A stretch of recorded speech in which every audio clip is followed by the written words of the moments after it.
Hello everyone and welcome back to Nathan Deer's Guide to Everything. I've got a super quick video for you today, something I've wanted to cover for a while, something I've wondered for a while, about the deck of many things. We finally know the origin story for this. Now check this out, this is pretty fun and you could really build an adventure around this.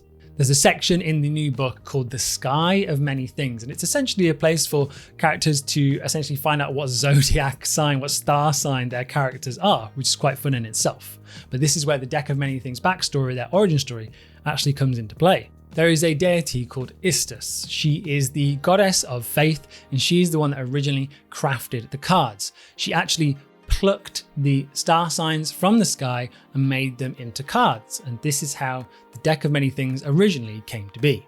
There are two main characters that revolve around the Deck of Many Things, and they are a character called Asteria and Uriel. It's a fun tidbit of lore that in fact, out of the 22 original cards, only one of them had a name, right? And that was Uriel. So what was that all about? And that's something they've addressed here. So we know from that Uriel does actually predate the deck, which makes them pretty old depending on when you decide the Deck of Many Things came into being. And Uriel is known as a reclusive and kind of benevolent Medusa druid. Asteria, our other character, is in fact a princess, or I guess you could say former princess. She was washed away by the sea and accidentally discovered Uriel's lair. And it turns out, and so they've made the conscious choice to actually make Asteria the first autistic character in Dungeons & Dragons. I guess known to be autistic, I should rather say. And the reason why actually Uriel and Asteria become friends is because it's quite handy on Asteria's side to actually never want to make eye contact with Uriel. With her being a Medusa, this is quite beneficial to their relationship. The story goes on, they have a few adventures together, and eventually Uriel is actually imprisoned. Asteria tries to rescue her, but in the end, the odds are too great, and she gets the attention of Istus, who we mentioned earlier in this video. Asteria wanted to change the destiny of her friend, change fate, and so the deck was created to help Asteria save Uriel and get a new fate for her.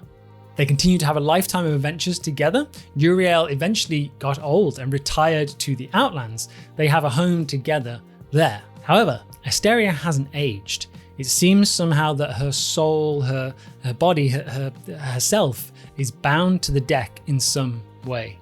And we also got a little bit more information that essentially these two characters will serve as a source of truth or help. So if you have a campaign that revolves around them, they could maybe be sought out if something particularly bad happens or something particularly good happens and they're not sure what to do with all the money they've just encountered or something.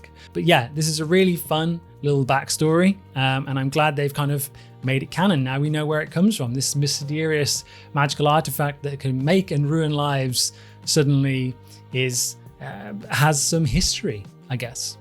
This has been Nathan Deer's Guide to Everything, and this was the origin of the Deck of Many Things. See you in the next one. Bye bye.